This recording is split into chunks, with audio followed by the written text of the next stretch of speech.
everyone. Thank you. Thank you. Great to be back at America's friendliest hometown, the Villages. It's a good time of year, too. The weather, I looked up north, not nice, very cold, and so we're doing much better here.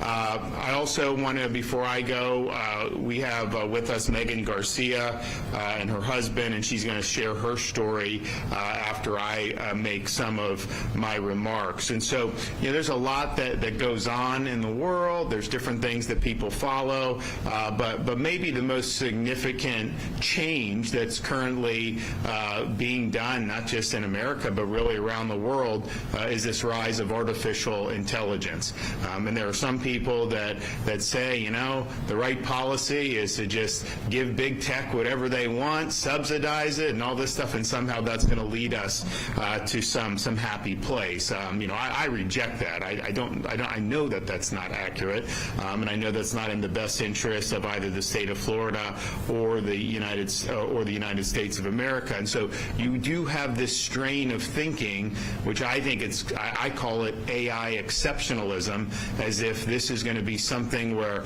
it's going to solve every problem and humans aren't even going to be needed to do. Everyone can just sit around and play golf all day and you're going to get universal basic income and they're going to cure.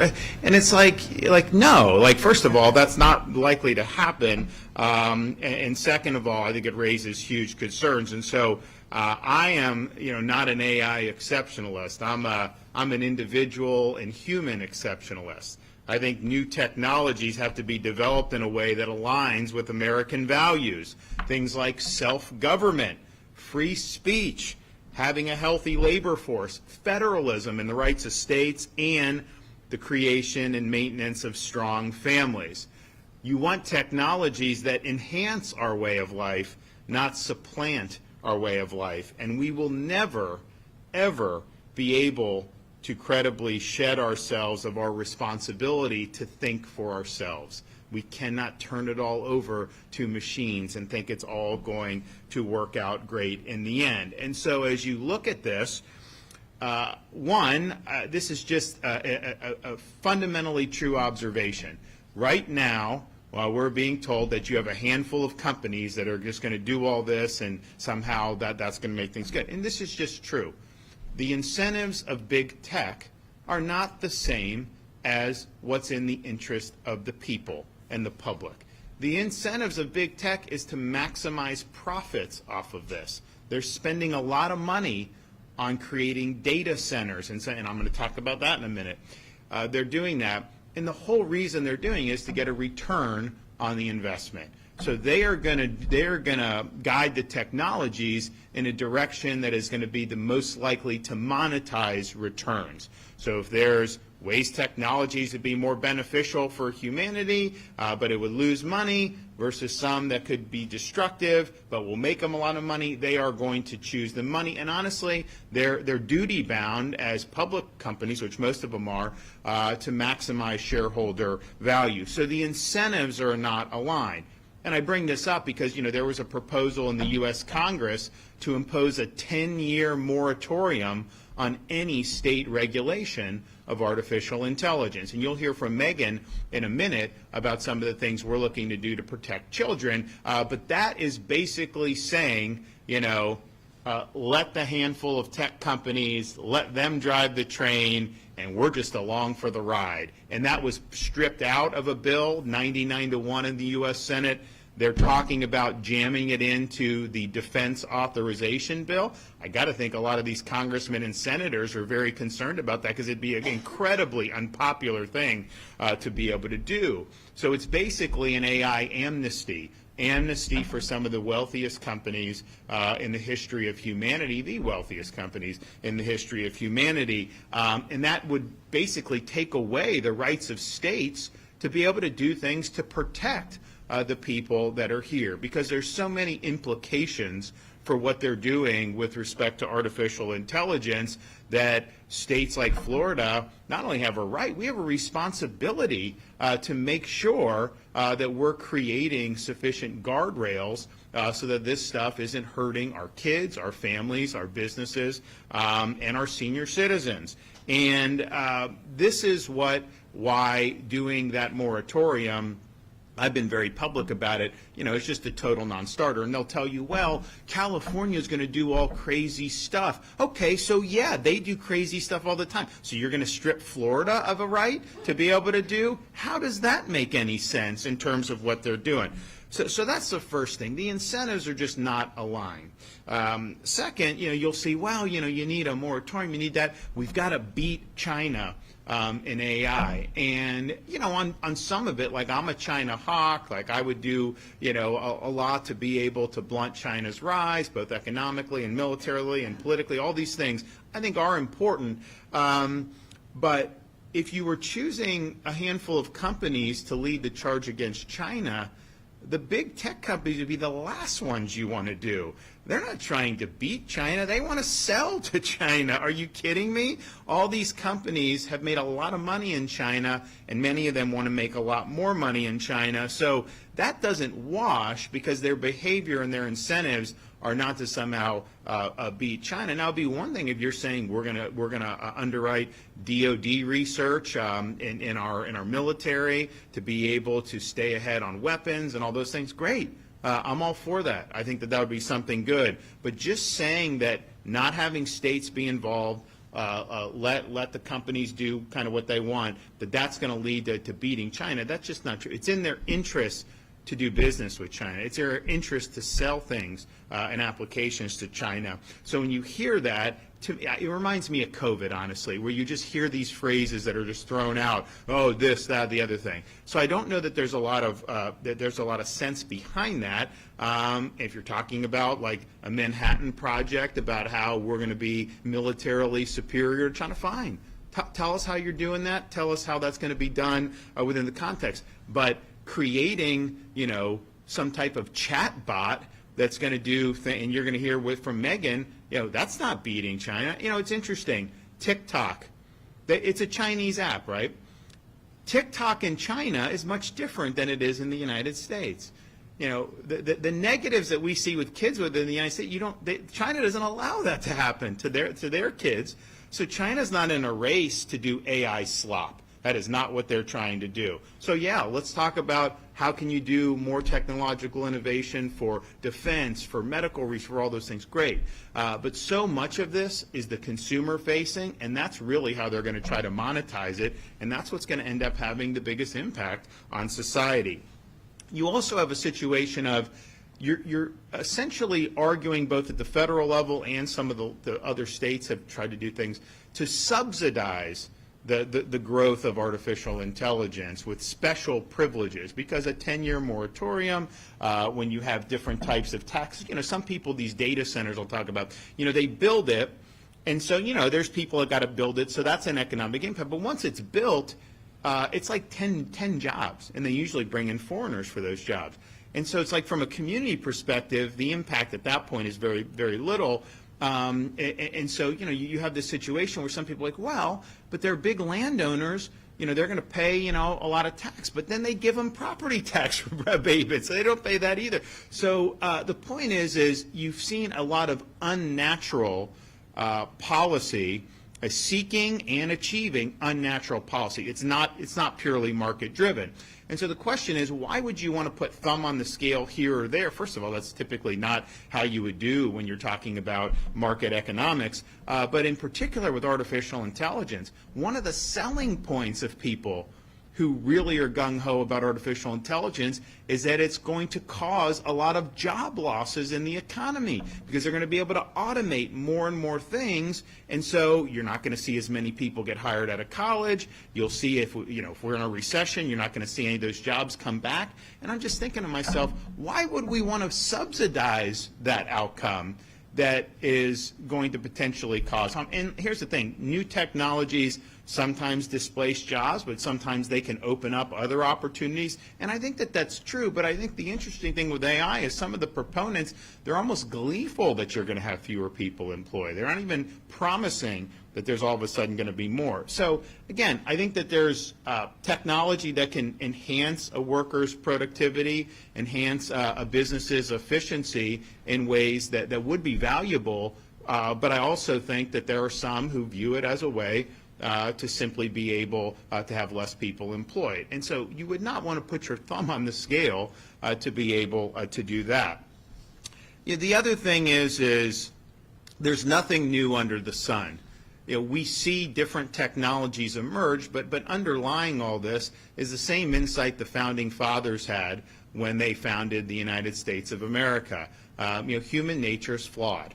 And so when they were creating a government, they had to articulate the core principles that our rights come from God, not from the government, that the purpose of government is to protect those pre-existing rights, that we have a rule of law, not the whim of individuals, and that we have limited government and the powers divided between the states and the federal government, with the states having powers reserved that are not specifically enumerated. But the reason why they went and created the structure that they did to try to get those values enshrined in a constitution is because they wanted to make sure that the government operated with a proper understanding of human nature. You would never create government power and just hope people do the right thing.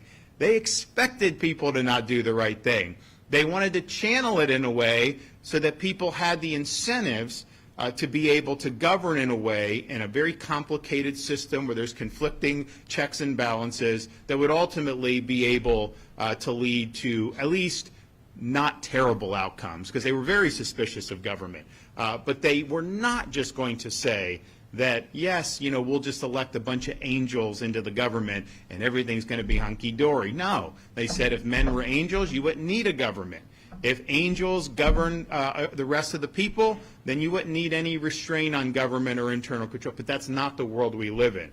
So they understood, human nature being what it was, people that accumulate power, that there would be temptations and there would be abuse of the power. So that's why they have checks and balances. That's why the executive has certain powers. That's why the legislature, Congress has certain powers, the judiciary, all these different things.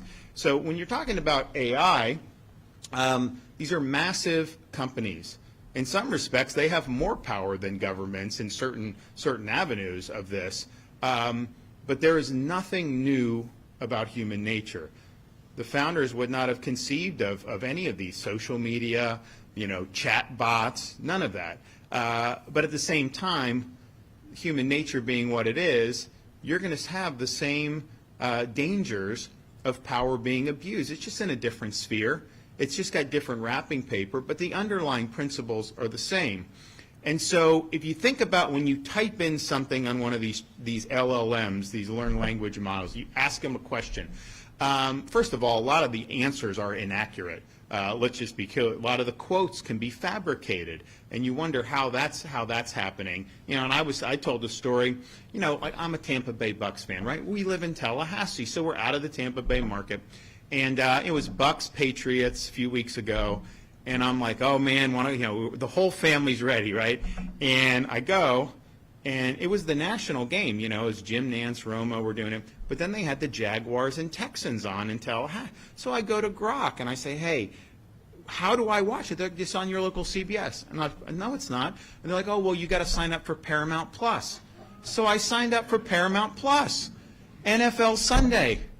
Jaguars and Texans on Paramount Plus, no access to the Bucks game. And I'm just thinking to myself, and then, people are like, oh, no, Governor, you got to do this way. Well, okay, but this, so it was wrong, right? And there's some kind of that was, I think, an innocent mistake. But whatever the data that these machines are synthesizing, if the data is garbage, their answers are going to be garbage. Garbage in, garbage out.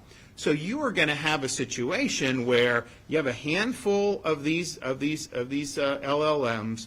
Whoever controls the data, if you tweak the algorithm a little bit, you tweak some of the things in there, you're going to be able to generate all kinds of things that are not accurate and that are not good. People will, if given the power to effectuate that, they will do it to push an agenda. That will happen. There's no way it couldn't happen without safeguards. And I think back, when Google first came out, because remember, it was like Yahoo was the best search engine. I think I was in college still. And this Google comes out, and it's like very, very, just a little thing there, and it's like, oh, and you do it, and it comes. And man, if I was doing something, it would come out. Now, somewhere along the line, if you type, we're trying to research something of a conservative bent, the results are like 5 pages about why that's wrong, right? Before you get what you're actually looking for. They changed things, right? They were doing things to be able to produce certain results. That will happen with this. So there's nothing new under the sun. You have huge potential for abuse when you're talking about it. And they just did an analysis on some of these legal briefs and legal decisions. And these lawyers are now submitting briefs that have fictitious cases cited and fictitious quotes. And so it raises, are we just going to be in a totally alternate universe where the AI stuff they're spitting out is not truthful, it's not accurate, but somehow that's what everybody is behaving around? And, people will say, oh, well, just don't use AI if we do it. Let me tell you, as governor, I don't text, I don't email, I don't have stuff. So it's like just living my life. Like if I need to get my kids something, I need to buy them something. Like, what's your email address? Well, I don't have an email. We're going to text you a confirmation. I don't receive text messages. So these things, so like, you really can't operate. And look, I'm governor, so we can figure it out, right? But I mean, like, if I wasn't, I would not be able to operate, without having some type of relationship with a lot of these companies. That's just the way society is when you're conducting normal business. So as AI becomes more pervasive, it's not like you're just going to be able to say, oh, I'm not. It's going to impact you. And there are obvious dangers that we need. So, I really fear that if this is not addressed in an intelligent and proper way, it could set off an age of darkness and deceit. Some will say that it's going to lead to, curing cancer and all that. And I hope so. I think that would be great. But human nature is what it is. There's going to be huge temptations to take this in a very bad direction. And so instead of having truth at your fingertips, you're basically having narratives shoved down your throat. You're having agendas that are being put out there by people who are going to be very, very powerful if they're sitting at the helm of these companies. And so finally, it's like, okay, well, how does this affect me as a Floridian or whatnot? And you're going to hear from Megan Garcia in a minute, but Megan's teenage son was doing chatbot, and I guess you can have like friends that are chatbots, and this one was doing things that were not appropriate in terms of with the son, and then eventually I think became like a Game of Thrones character and coached her son into committing suicide, and her son committed suicide. And you just think to yourself, what the hell is going on with this country that this would be something that we would be allowing to happen? And so you're seeing more and more of this. I think it's very, very dangerous. Again, going back to the financial incentives, these companies, most of them are sell advertising, right? I mean, so they need eyeballs. Well, you get these kids addicted on some of this stuff. You're going to have guaranteed eyeballs. You're going to be able to monetize that. So there's huge, huge problems that we see. So that brings us here today to be able to announce, and I've mentioned this before, but we're going to be proposing, and we're going to work with the legislature to establish an artificial intelligence Bill of Rights for individual Floridians in our state. This will be very far-reaching with consumer protections. It will do things like fortify some of the protections we have in place for things like deep fakes and use of explicit material, particularly those that depict minors. We are also going to make sure that your data is protected.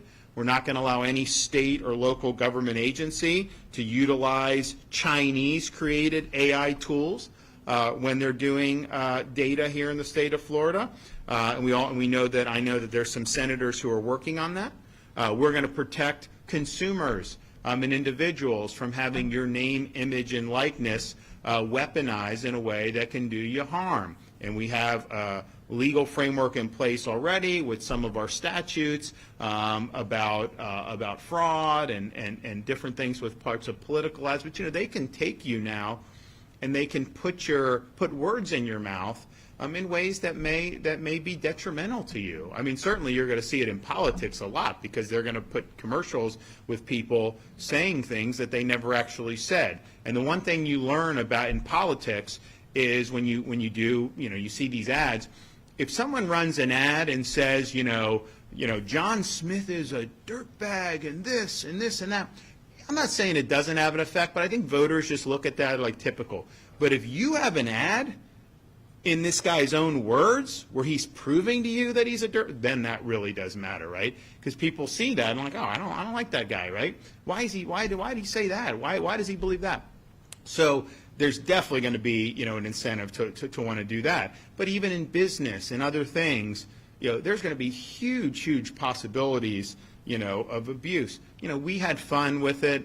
I don't know how to do it, but we had got it done. So my son is in second grade, huge Florida State fan, like the most loyal you will ever find, hates other teams, does not like the Gators, and I told him, they had the Florida State game, and I filmed him, and we'll put up his predictions sometimes. And I was planning on doing this, so I'm filming him, and I'm like, "Give me your prediction about it." And he just starts lacing into the Gators, and I'm like, dude, I can't put you on there as my son bashing at Florida school. I just can't do it. It's like, it's fine you have your allegiance, but you can't be. So I didn't put it on. But we ended up, so we were just having fun with them. And I don't even know how it happened because I don't know how to work it. But, you can do a picture of somebody and then tell the AI to make so they have a picture of Mason in a Florida State jersey, kind of like that. And then they do it, and it creates this video where he's like that. He rips off the Florida State jersey. You see a University of Florida jersey, and then my son is doing the Gator chomp, saying it's great to be a Florida Gator. He was very upset when he saw that. He probably would sue if that ever got public. And he was just like, and he does not like artificial intelligence as a result of that. But I mean, and it's kind of, that's slop, right? It's having fun or whatever. But honestly, it looked real. It looked real. So everyone, I think, is going to be in a situation where people are going to be able to manipulate this stuff. And I know that there's some senators that are working on that as well. We also want to protect families. We want to protect parents. And we want to protect minors. We will provide more parental rights in this bill. We're going to ensure parents can access conversations their child has with one of these LLM chatbots. Parent will be able to set parameters for when the child can access any of these platforms, and there'll be notifications for parents required if the child exhibits concerning behavior. There's sometimes, so we've got kindergarten, second, third grade, and sometimes, we did a social media bill for minors and help parents with that. And basically we said if you're 14 or under, the company can't issue an account. If you're 15 or 16, the parent has to consent. Above that, it's hard for us to do at that point. And some people are like, well, the parent should just do. If a 10-year-old is doing it, it's the parent's fault. Well, I'll tell you, it's hard to police as a parent. I mean, they're in school. They do different things. Other kids may do it. You really do need to have kind of an environment and a structure so that the parent control is really protected and elevated. To just say parents are supposed to figure it out. With these technologies, the way they develop, and these kids they know how to swipe, they know how to do this at a very young age. So I think that that's really important to be able to do that. We also want to make sure that data inputted into AI is secure and private. We will not allow companies to sell or share personal identifying information with third parties. And we're going to mirror our data privacy protections that are in current law. I mean, ultimately, you type in, you ask a question, is that private, or are they selling that, to other people? And I think they have all this, and they mine the data, and they make money off of it. We will also protect consumers from unfair claims practices. We'll make sure that, for example, if you file an insurance claim, that you can't just be denied by AI, that you got to have human review, and a human being has to stand by a decision whether to grant or deny a claim. We're also looking at, and then also things like legal briefs. I think you should have to certify that AI was used in the creation of a legal brief. Certainly, if an AI wrote the bones of it, I think you got to disclose that. It's just think, you hire a lawyer, you have a claim, they file a brief, and they have fake cases because they were doing AI. That's malpractice. I'm sorry, you should lose your license. So there's going to be a lot of professional things that I think there needs to be expectations where people are doing that. Now, data centers. How many people even know about these data centers? I mean, 6 months ago, no one really talked about it. Now it's become something of a flashpoint because basically to run artificial intelligence, they have to run it through these massive computer systems, and there's servers. There's a whole bunch of stuff that I personally don't, have the technological expertise. I just know it takes a lot of power. And so when you're doing a chat bot, when you're doing some of these things, it needs way more power than, say, a simple Google search would need to do. And so there's an effort underway by the industry to build these massive hyperscale data centers. And so the one, I know Meta is going to build one in Louisiana that's going to be about the size of Manhattan. So this is real significant. Hyperscale data center typically consumes as much power as a city of 500,000 people, sometimes even more than that. It gets very hot, so they need a lot of water to be able to cool it. So there's all kinds of issues with respect to resources. There's also the issue of, okay, you're in a community, you pay your electric bill, you have a data center come in, and then they need all that power. What's going to happen to your electric bill? A lot of people have seen their bills go up because, we have a limited grid. You do not have enough grid capacity in the United States to do what they're trying to do. That's just the fact. And people say, oh, we'll just build more nuclear. Well, how long does it take to do that? Like, I'm all for it. We did an energy bill in Florida a couple years ago. You can do the small modular reactors in Florida. It just isn't economical. That's why people aren't doing it. So the idea that, oh, you could just do it, no, there's a finite amount of grid. You can try to expand it, but that's more of a private sector issue. But you're not going to be able to get what's needed for this the way it's going. That's just a fact. You also have environmental concerns, taking farmland, taking even sensitive land to be able to do the data centers. And that's not something we want to see in the state of Florida. So we will have in our Bill of Rights protections for Floridians with respect to AI data centers. We're going to protect ratepayers in the state of Florida. We will prohibit all utilities from charging Florida residents more, whether that's water, electric, gas, you name it, in order to help support a hyperscale data center. We will also protect taxpayers by providing and prohibiting subsidies to hyperscale data center construction. We're going to protect local control to ensure and codify that local governments have the right to reject the construction of a hyperscale data center. We'll protect Florida's water resources by making sure those resources are plentiful for Floridians and that we continue making strides with clean water. And we're also going to protect natural Florida by preventing any construction or siting, of a data center by foreigners or in areas classified for agriculture or under our Greenbelt exemptions. And we're going to make sure that Florida Department of Transportation does a noise review to make sure that Floridians aren't bothered by the sound of all these things. And so what we are proposing will be the most significant protections for individuals anywhere in the country by far. When they said the state shouldn't be able to get involved in this, they said, well, California is going to impose woke standards. California is going to do this kind of, and I don't know if they're doing it. We're not doing any of that. What we're doing is things that are going to make sure that we put Floridians first, that we look out for our own people and not just have people get harmed by this rush to create data centers, a rush to try to infuse everything with artificial intelligence without sufficient guardrails. So I've had a lot of people talk to us over the weeks about doing all this, and we said it was coming. A lot of people were asking about it, and I've had productive conversations with members of both the House and Senate in the state of Florida.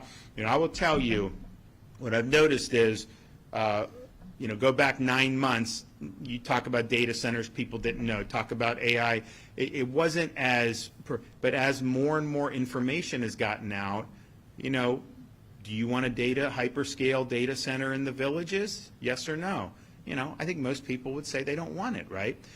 Do you want to see some of these chat bots and all these other things doing?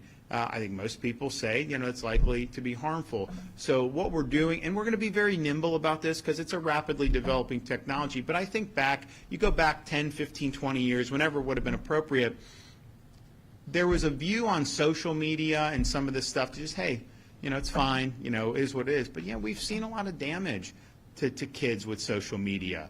There could have been things that were done that would have created a better structure so that would have been channeled in ways that are better aligned with family values, American values, and Florida values. So we're leading on this.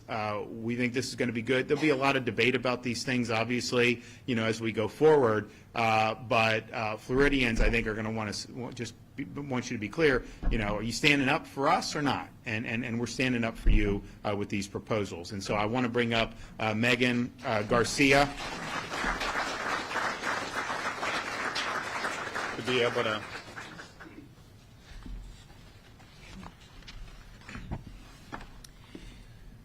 Good morning. My name is Megan Garcia, and I have with me here today Sewell Setzer Jr. I am a wife, a lawyer, and a mother to 3 beautiful boys. Last year, our firstborn son, Sewell Setzer III, died by suicide in our home in Orlando, Florida. He was only 14 years old. Sewell was a bright and beautiful boy, and he had a gentle soul. He was a great big brother and an obedient son. He was a good friend and a good student. He dreamed of building rocket ships and inventing holographic communications, and he wanted to play professional sports. He was actually a Bucks fan too. But I really believe that he would grow up to change the world because he was so brilliant and he had such a beautiful and pure heart. But in the months prior to his death, Sewell became withdrawn and isolated. His grades suffered, and he started to misbehave in school. This was in complete contrast to the sweet and gentle boy that he had been all his life. After his death, we discovered that Sewell had been communicating with several AI companion chatbots on a popular platform called Character AI. This company is based in California.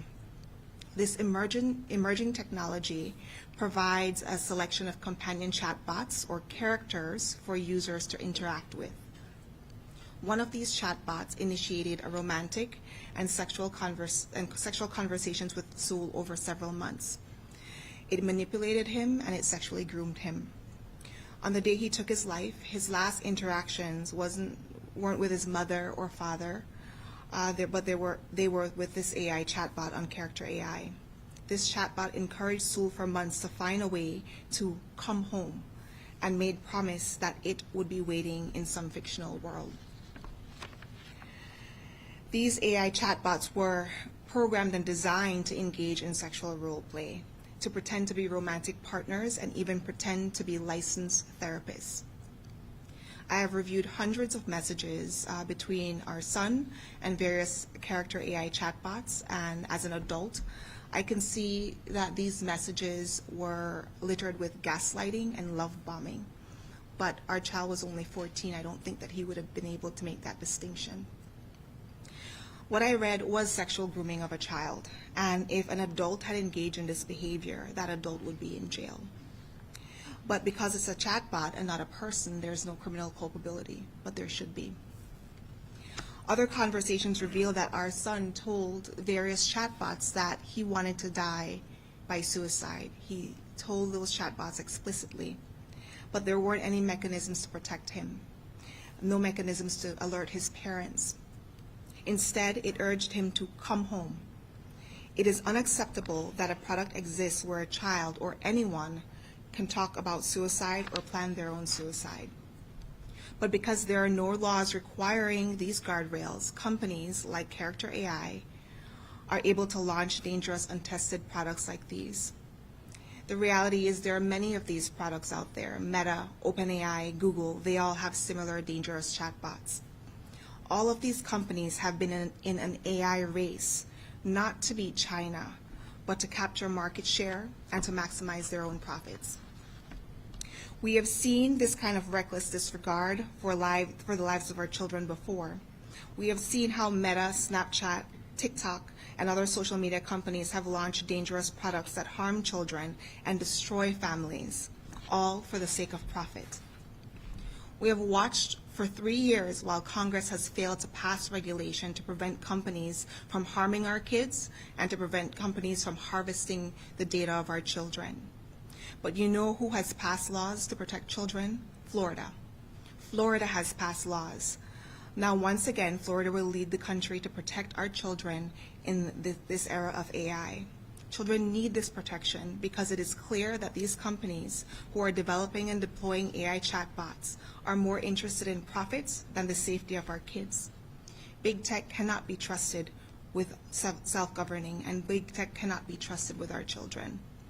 And if Congress won't act, we must pass our laws, because Florida's children cannot be the sacrifice and the ransom paid to big tech.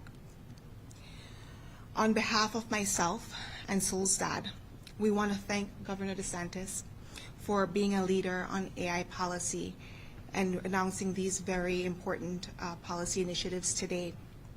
Our family has been devastated by the loss of our beautiful boy. Last week was Thanksgiving, but we weren't celebrating because there was an empty chair at our Thanksgiving table. Our beautiful child is gone, and it's too late for him, but it's not too late to protect millions of other children in our state. And I am hopeful that policies like those announced today will ensure a safe future for all the children in our state. Thank you.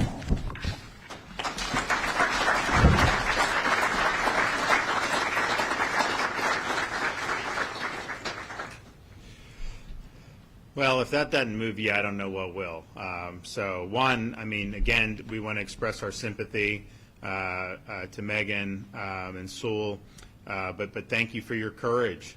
Thank you for fighting to make a difference, and you are making a difference, and we're going to get this done. And think about it. You know, they talk about, oh, you know, we've got to, you know, beat China, got to do all this stuff. If you let states, they're going to stifle, you know, the whole enterprise. Is protecting kids, is that stifling any bona fide innovation?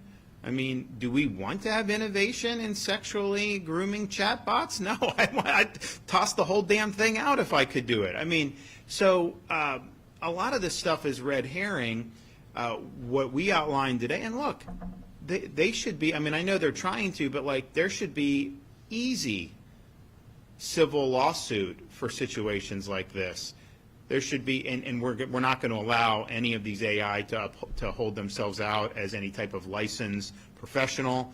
There's going to be disclaimers. There's going to be a lot for the consumer when this all comes to fruition, which I think is really, really good. But if they don't want that, it's like, well, they want to monetize, and the kids are a huge thing, and they're already putting ads now in one of the chat GBTs, right? Because that's how you make money. And they're in a race to try to monetize because they put all this hundreds of billions of dollars into the hyperscale, into the data center stuff, and they need to be able to get something on the back end. And at one point, if it's clear that ain't happening, then you're going to see, you'll see a downturn, right? And so they need to be able to monetize. So this is one way that they're going to try to do it, and so we're not going to let that happen. I mean, we need to protect folks. So I thank everybody that's been involved, and we've got a lot of people that have been involved, giving us input, both in the legislature, people that are policy experts, you know, obviously people that have been negatively impacted by some of this, like Megan and her family. and it's all been very, very meaningful. So I don't want to sit here and say that like this is easy, it's rapidly evolving, but we do have an obligation to speak the truth. We have an obligation to stand up for people when they need help. We have an obligation to protect people from the really potentially harmful effects of some of this stuff. So I look forward to working with folks to be able to do this.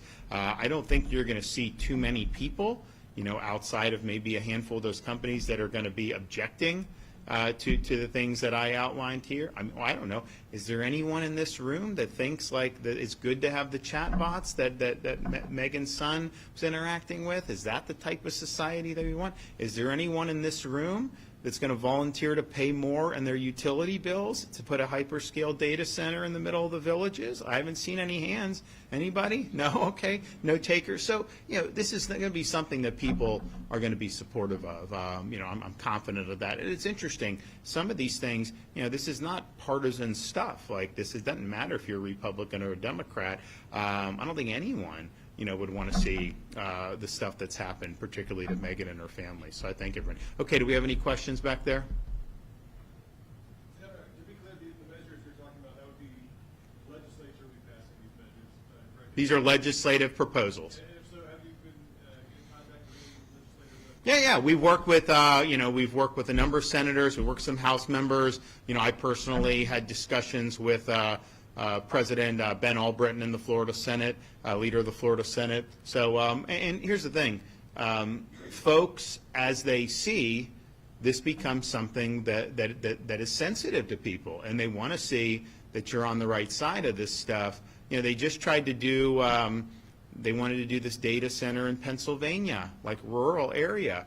And you had all these people come out, and they were like, well, whoa, what about this? What about that? So it's interesting the impact that it's had on communities in terms of some of them wanting to go out. So I think what you'll see is a lot of support for these proposals, and there'll probably be others that the legislature can do. But I was looking through all the stuff, all the ideas that came through. And then I was looking at Congress trying to do a 10-year moratorium to strip the states of rights to act in this area. And I'm thinking to myself, all their justifications for why you should strip the states, none of that had anything to do with what Florida wants to do, right? I mean, like, none of this stuff is California, right? So I don't know if that moratorium is dead. Now, here's the thing. Is it an overreach to do a 10-year moratorium as a matter of policy and strip the states? Yes. Would it be struck down as unconstitutional? Well, the Supreme Court in the 1930s said if a farmer or if a guy was growing wheat in his backyard, that somehow that was interstate commerce. So it's like they could say it's interstate. So I don't know that the courts would provide relief. I think it's going to be a question of, do you have elected officials who are going to put their money where their mouth is, because a lot of these guys ran on limiting the federal government and having, allowing states to be able to pursue policies.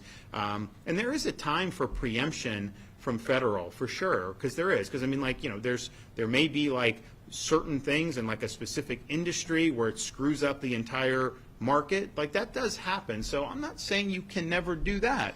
But this, I think, is different. This is just basically putting every state in handcuffs, not letting them do anything. And here's the thing, they say, well, Congress can do some type of standard. Well, how good has that worked out for you lately, right?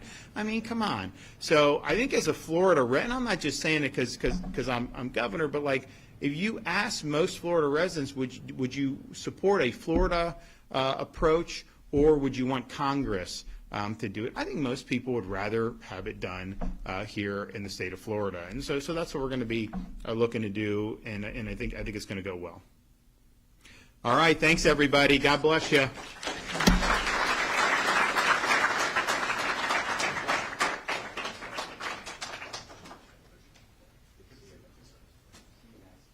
you. Bye-bye. See you later. You guys have fun. Thank you, Ron.